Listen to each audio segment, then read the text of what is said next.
In 1971, a boy was born in Texas and placed almost immediately into a sealed chamber.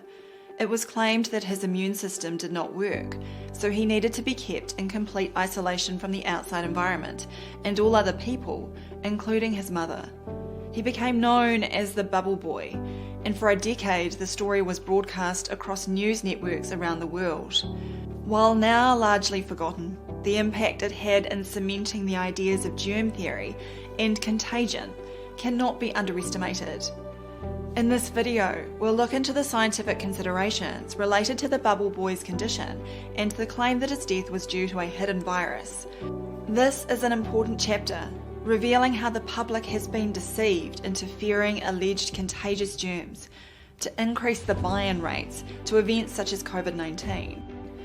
I'm going to cover a lot of ground, but as always, there are plenty of references in the show notes.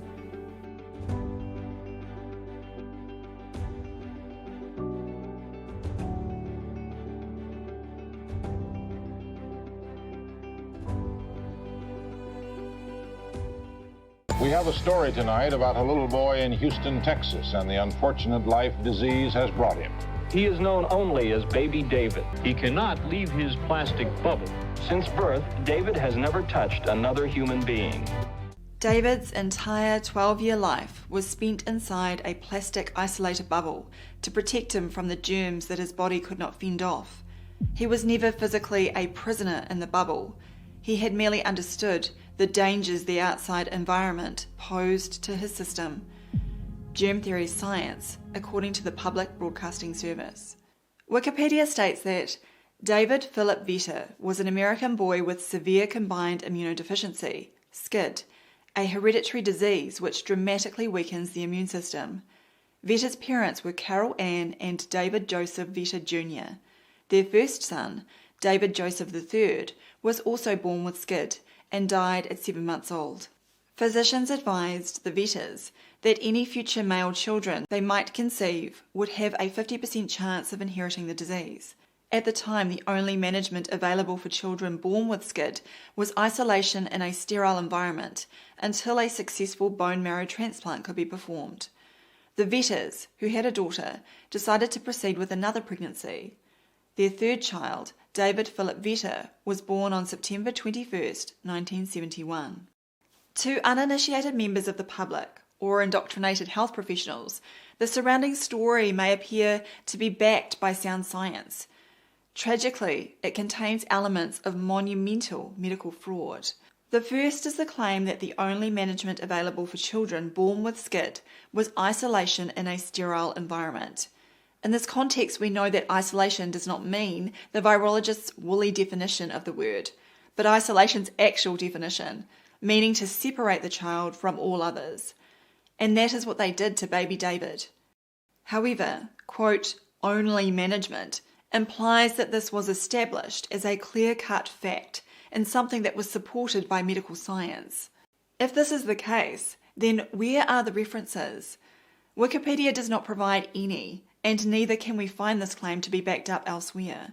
Instead, what exists in the literature are papers like this 2015 one, titled Isolation Protocol for Patients with Severe Combined Immunodeficiency, which states that many centres believe that protective isolation is required for treatment of SCID patients once diagnosed, and the isolation protocol varies across institutions. Well, believe is not evidence and simply reflects the prevailing establishment position. Echoing this, and without substantive evidence, a 2023 review paper, Severe Combined Immunodeficiency and its New Treatment Modalities, stated, the patient is completely isolated, like being in a bubble. This is because there are high chances of getting an infection from the surroundings through sources such as the parents, relatives, or the hospital setting itself. Several articles simply refer to the CDC's Guidelines for Preventing Opportunistic Infections among hematopoietic stem cell transplant recipients, published in the Morbidity and Mortality Weekly Report in the year 2000. When you scroll down these, quote, guidelines, it becomes apparent that some sections are more like a big pharma sales catalogue. In summary, None of this provides evidence that someone diagnosed with SCID has improved health outcomes by isolating them in a particular way, including in a crazy bubble, as they did with David Vetter.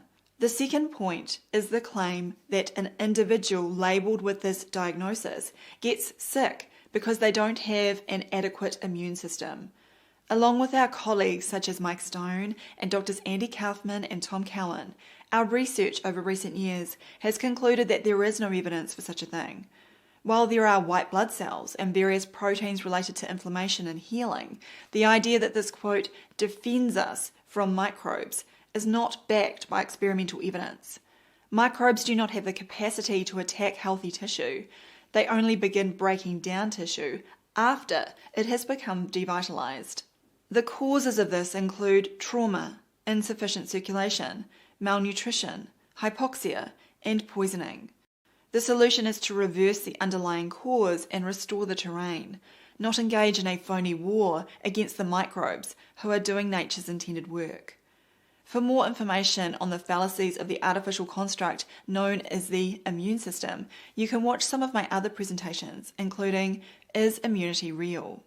Now, don't get me wrong, I'm not saying that patients diagnosed with SCID are not unwell and in a potentially fatal situation, but blaming germs is nonsense.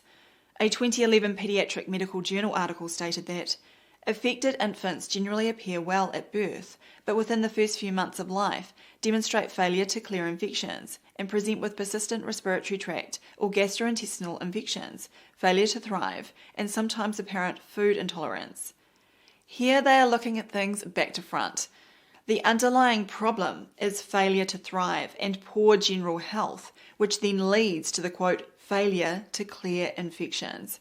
Keep in mind that infection derives from the Latin inficere and originally meant to spoil or to stain, not be attacked by microbes. Children with SCID have terrain problems, which is why the microbes can then proliferate. The European Journal of Pediatrics article goes on to state that persistent viral diarrhea with failure to thrive is an important sign. Again, this is looking at things the wrong way. As we have covered in the greatest of detail over recent years, there is no evidence that viruses exist. Additionally, infant diarrhea is not the cause, but the response to illness. It is a condition that has been perversely capitalized on by the drug industry, as I covered in Pharmaceutical Fraud and the Discovery of Rotavirus, our joint production with the Health Freedom Defence Fund. The journal article then states, although patients with SCID are often initially well and growing normally, they fall away from the growth centile after a few months when infection occurs because of intestinal villus atrophy, leading to malabsorption, which in severe cases results in malnutrition. Now we get to the crux of the issue. The child has a malfunctioning gut and suffers from malabsorption. Throwing in the word infection is disingenuous because it implies that microbes are attacking the individual to bring about the problem. In our book, Virus Mania, we wrote that flaws in Louis Pasteur's germ theories were shown long ago in the first half of the 20th century by experiments in which animals were kept completely germ-free. Their birth even took place by caesarean section. After that, they were locked in microbe-free cages and given sterile food. After a few days, all the animals were dead. In rats reared germ-free, the appendix was abnormally enlarged, filled with mucus, which would normally have been broken down by microbes. This made it apparent that, quote, contamination by exogenous bacteria is absolutely essential to their lives. The individuals with so-called SCID are not being attacked by microbes in the gut. In fact, they are what is keeping them alive. The only thing we can conclude is that there is an underlying problem with their gut, which can lead to proliferation of certain microbes due to the compromised tissue. Before we go even further, let's examine how the supposedly specific disease known as SCID is diagnosed. The medical literature states that numerous case series demonstrate 100% sensitivity for identifying typical severe combined immunodeficiency, defined as those infants with a T cell count lower than 300 cells per microliter. Specificity is also high, identified as 99.98% in a cohort of infants undergoing newborn screening for severe combined immunodeficiency. This all sounds impressive until you consider how rare the condition is, being something like 1 in 50,000 down to 1 in 100,000 newborns. This means that they cite a positive predictive value ranging from 0.8% to 11.2%. Even on their own terms, there will be a false diagnosis in up to 99 out of 100 applications of the test. One of the other tests used to diagnose SCID is a PCR technique to estimate a particular DNA sequence in T cells. The medical establishment holds that SCID is caused by various genetic disorders that result in a compromised immune system. However, this has been done by claiming that various defective proteins and enzymes are part of said immune system, so it would only be relevant within the model if there was such a thing. Hence, the various variants that have been placed under the SCID umbrella are falsely derived, as there is no evidence for the I or immuno in SCID. The claim that these are all genetic conditions is another concern, because it implies that nature made a mistake, and thus there are no reversible causes when the child is either in utero or following birth. The central dogma of molecular biology has misled people into believing that there is a one-way flow of information in biological systems. Again, in Chapter 1 of Virus Mania, we pointed out the experiments last century by Barbara McClintock, who demonstrated that DNA sequences themselves can be changed by exposing cell lines to various changes in their environment. However, this possibility is inconvenient for the medical industry, and its experts have concluded that a bone marrow transplant is the only way to cure the condition. As we will soon see, this has been done to create a paradigm where most deaths can then be blamed on the condition rather than any apparently heroic medical interventions. If there are defective proteins, I do not claim to know what ultimately causes them or if they relate to one another in the umbrella condition known as SCID, but we can say it should be approached in a case-by-case basis. No stone should be left unturned in finding reversible causes which compromise the terrain in the first place. The promotion of the genetic paradigm has also led to the push for expanded newborn screening programs. Our driving focus is newborn screening, to let the world know that this is a condition that's still taking our babies' lives every day. In 2008, advocates like Heather Smith helped push Wisconsin to begin screening all newborns for severe combined immune deficiency. In fits and starts, other states followed suit, leading to the realization that this genetic defect was more common than generally thought. Notice how they stated that, quote, this genetic defect was more common than generally thought. Like any alleged screening program invented by the medical system, if you test, you will find. Despite the pressure applied to parents, the heel prick blood test or Guthrie card is completely unnecessary for almost every newborn baby. At this point, we will return to Wikipedia's David Vetter entry and the section regarding his parents. It states, their first son, David Joseph III, was also born with SCID and died at 7 months old. Understandably, most readers would conclude that he died of SCID, but that is not what actually happened.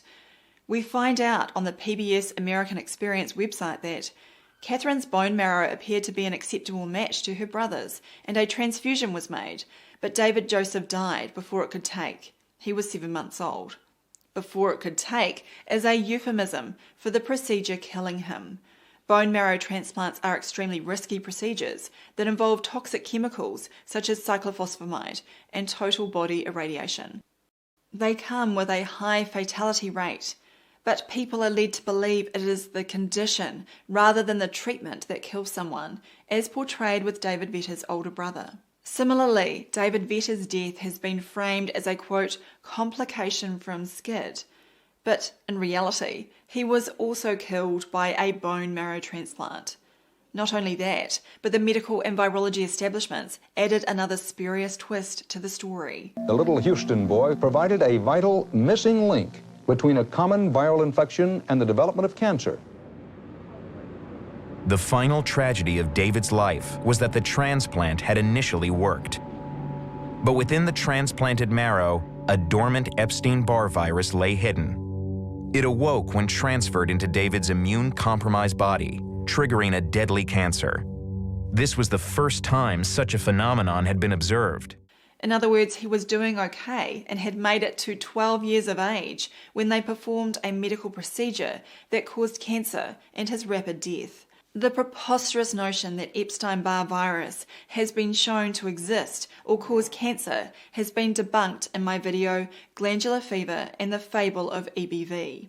It was claimed that David's parents and medical team were trying to provide him with, quote, as normal a life as possible, including a formal education and a television and playroom inside the sterile chamber. It is hard to imagine how any sense of a normal life was possible when his Wikipedia entry states that, after he was placed in the sterile chamber, Vita was touched only through special plastic gloves attached to the walls of the chamber, which was kept inflated by air compressors that were so loud that communication with David was difficult. Despite a protocol where everything going into his bubble was first placed in a chamber filled with ethylene oxide gas for 4 hours at 60 degrees Celsius or 140 degrees Fahrenheit, the notion that everything inside David's chamber was sterile is complete fantasy. If this was the case, then he would have died within days, as per the aforementioned animal experiments we discussed in Virus Mania. David would have had microbes all over his body, as well as inside his gut, and there is no possible way to sterilize a human without killing them. Buying into germ theory has been one of mankind's greatest follies, and was warned against long ago. In 1900, Dr. Henry Rogers wrote in the New England Medical Monthly that the infinitesimal germ cannot be separated from its surroundings, and so isolated and experimented with, as to demonstrably show that a certain describable form of germ is capable of producing a special form of disease. The power to discriminate between germs of such infinite smallness, and to pronounce one to be pathogenic or disease-producing, and another simple and harmless, does not exist in man. We know that nothing has changed since that time, and there exists no scientific evidence that microbes in themselves can be called pathogens. Today, David has been removed from his bubble for the first time in his life. But the reason for his freedom is not good news. David, the 12-year-old boy who lived in a plastic bubble until 2 weeks ago, is listed in critical condition tonight. The saddest part of the saga for me was the end of David's life, following the fatal medical procedure, when it was stated, those last days were the first time his parents ever held him, and the first time he saw them without a sheet of plastic between them. Did David have an underlying problem that required special attention? Quite possibly. Was there any sense keeping him inside a bubble for almost his entire 12 years of life? Definitely not. However, the Bubble Boy story has been used to fuel the public's morbid fascination with the concept of germs and contagion. In the same decade that David died, populations were then propagandized by the invention of HIV. It has been one fear campaign after another, indoctrinated into them for over a century, as we have covered in both Virus Mania and the final pandemic. Events such as COVID-19 are only possible due to the widespread and erroneous belief in the existence of pathogens. Anyone pushing such pseudoscience needs to examine their potential role in propagating endless interventions and encroachment by the biosecurity surveillance state. Those of us that are awake to the fraud will keep shining light on this evil. The creation of David in his bubble seems clear evidence that the medical world, and perhaps Western society at large, has drifted into a kind of technocratic imperialism. If it appears that the technocrats have become a law unto themselves, it is only because the community as a whole, in its passivity, invites the authority of technical experts to be laid upon them. The Reverend Raymond J. Lawrence, 1985. If you enjoyed this video, please visit supportdrsam.com.